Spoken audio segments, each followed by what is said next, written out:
ओम नमः शिवाय। शिवजी सदा सहाय। ओम नमः शिवाय। गुरुजी सदा सहाय। जय गुरुजी। शुक्राना गुरुजी। गुरुजी कोटि कोटि प्रणाम।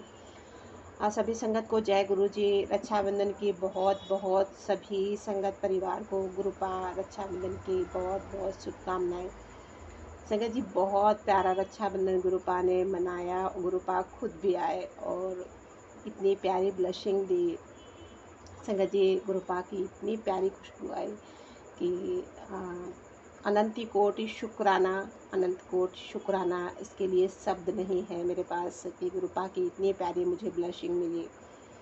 और संगत जी, गुरुपा कोटि कोटि शुक्राना। संगत जी, शिव महापुराण रुद्र संहिता भाग 3 का 13 अध्याय है। ध्यान से सुनिए सभी संगत, और शुक्राना जरूर सभी संगत करेगी। गुरुपा की हाजिरी गुरुपा के लगाएगी और सभी ब्लेसिंग लेंगे गुरुपा की। अनंत कोटि शुक्राना। तारकासुर के सताए हुए देवताओं का ब्रह्मा जी को अपनी कष्ट कथा सुनाना। ब्रह्मा जी का उन्हें पार्वती के साथ शिव के विवाह के लिए उद्युक्त करने का आदेश देना। ब्रह्मा जी के सामने समझने से तारकासुर का स्वर्ग को छोड़ना और देवताओं का वहां रहकर लक्ष्मी सिद्ध के लिए यत्नशील होना। सूत जी कहते हैं कि तदंतर नारद जी के पूछने पर पार्वती के विवाह के विस्तृत प्रसंग को उपस्थित करते हुए ब्रह्मा जी ने तारकासुर की उपस्थिति, उनके उग्र तप, मनोवांछित वर प्राप्ति तथा देवता और असुर सबको जीतकर स्वयं इंद्र पर प्रतिष्ठित हो जाने की कथा सुनाई।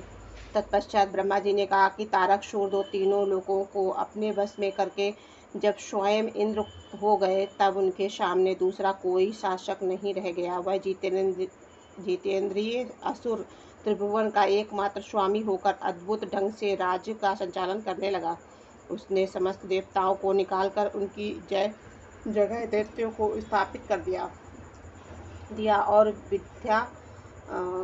विद्याधर आदि देव योगिनियों को स्वयं अपने कर्म में लगाया। मुने तदंतर तारकासुर के सताए हुए इंद्र आदि संपूर्ण देवता अत्यंत व्याकुल और अनाथ होकर मेरी शरण में आए।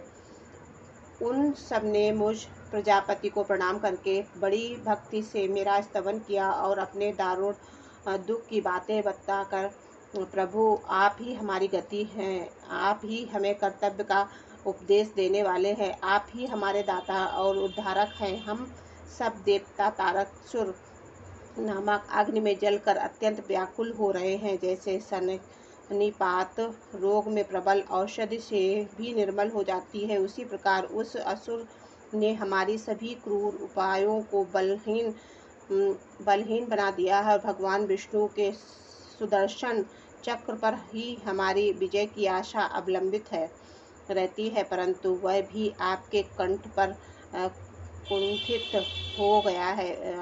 उनके गले में पड़कर वह भी ऐसा प्रतीत होने लगा है मानो उस असुर को फूल की माला पहनाई गई हो। मुनि देवताओं का यह कथन सुनकर मैंने उस सबसे समयाचित बात कही। देवताओं, मेरे ही वरदान से दैत्य तारकासुर इतना बढ़ गया है, तथा मेरे हाथों से ही उसका वध होना उचित नहीं है।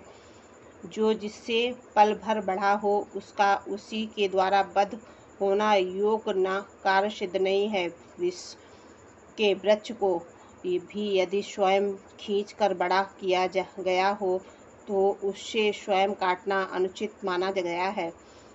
तुम लोगों का सारा कार्य करने के योग भगवान शंकर हैं, किंतु वे तुम्हारे कहने पर भी स्वयं उस असुर का सामना नहीं कर सकते। तारक दैत्य स्वयं अपने पाप से नष्ट होगा। मैं जैसा उपदेश करता हूँ, तुम वैसा कार्य करो। मेरे वर के प्रभु से ना मैं तारकासुर का वध कर सकता हूँ, ना भगवान विष्णु का कर सकते हैं, और ना भगवान शंकर ही उसका वध कर सकते हैं। दूसरा कोई वीर पुरुष अथवा सारे देवता मिलकर भी उसे नहीं मार सकते। यह मैं सत्य कहता हूँ। देवताओं, यदि शिव के वीर से ही कोई पुत्र उत्पन्न हो, तो वही तारक दैत्य का वध कर सकता है, दूसरा नहीं। सुरश्रेष्ठ गण, इसके लिए कोई उपाय मैं बताता हूँ, उसे करो। महादेव जी की कृपा से वह उपाय अवश्य ही सिद्ध होगा। पूर्व काल में जिस दक्ष कन्या सती के दक्ष के यज्ञ में अपने शरीर को त्याग दिया था, वही इस समय हिमालय पत्नी मेनका के गर्भ से उत्पन्न हुई है। वह बात तुम्हें ही विदित ही है। महादेवी के उस कन्या का पारण ग्रहण अवश्य करेंगे। तथापि देवताओं, तुम स्वयं ही उनके लिए प्रयत्न करो। तुम अपने यत्न से ऐसा उद्योग करो कि मेनका कुमारी पार्वती में भगवान शंकर अपने वीर का आधान कर सकें। भगवान शंकर ऊर्ज देता है, उनका वीर ऊपर की ओर उठा हुआ है। उनके वीर की प्रस्खलित करने में केवल पार्वती ही समर्थ है। दूसरी कोई अबला अपनी शक्ति से ऐसा नहीं कर सकती। गिरिराज की पुत्री वे पार्वती इस समय युवावस्था में प्रवेश कर चुकी हैं और हिमालय पर तपस्या में लगे हुए महादेव की प्रतिदिन सेवा करती हैं। अपने पिता हिमवान के कहने से काली शिवा अपनी 2 सखियों के साथ ध्यान परायण परमेश्वर शिव की साग्रह सेवा करती हैं। तीनों लोकों में सबसे अधिक सुंदर पार्वती शिव के सामने रहकर प्रतिदिन उनकी पूजा करती हैं। यद्यपि वे ध्यान मग्न परमेश्वर मन से भी ध्यानहीन स्थिति में ही नहीं आते, अर्थात ध्यान भंग करके पार्वती की ओर देखने का विचार भी मन में नहीं लाते। देवताओं, चंद्रशेखर शिव जिस प्रकार काली को अपनी भार्या बनाने के लिए इच्छा करे, वही चेष्टा तुम लोग शीघ्र ही प्रयत्नपूर्वक करो। मैं उस दैत्य के स्थान पर जाकर तारकासुर को बुरे हट से हटाने की चेष्टा करूंगा। अतः तुम लोग अपने स्थान को जाओ। नारद देवताओं से ऐसा कहकर मैं शीघ्र ही तारकासुर से मिला और बड़े प्रेम से बुलाकर मैंने उससे इस प्रकार कहा, तारक, यह स्वर्ग हमारे तेज का सार तत्व है, परंतु तुम यहाँ के राज्य का पालन कर रहे हो, जिसके लिए तुमने उत्तम तपस्या की थी, उससे अधिक चाहने लगे हो। मैंने तुम्हें इससे छोटा ही वर दिया था, स्वर्ग का राज्य कदापि नहीं दिया था, इसीलिए तुम स्वर्ग को छोड़कर पृथ्वी पर राज करो। सुर श्रेष्ठ देवताओं के योग जितने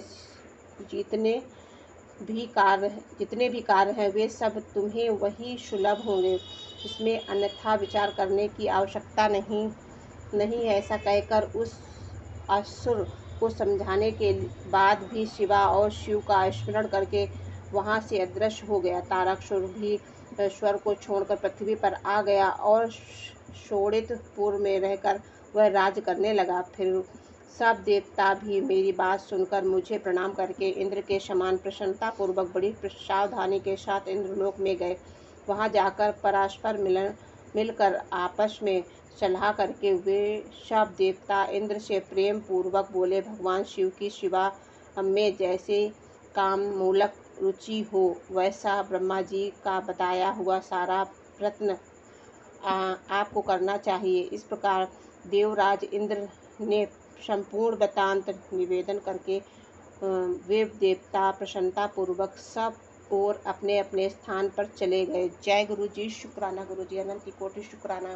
गुरुपा, आपकी बेटी से कुछ बोलने में गलती हो तो उसको माफ करना।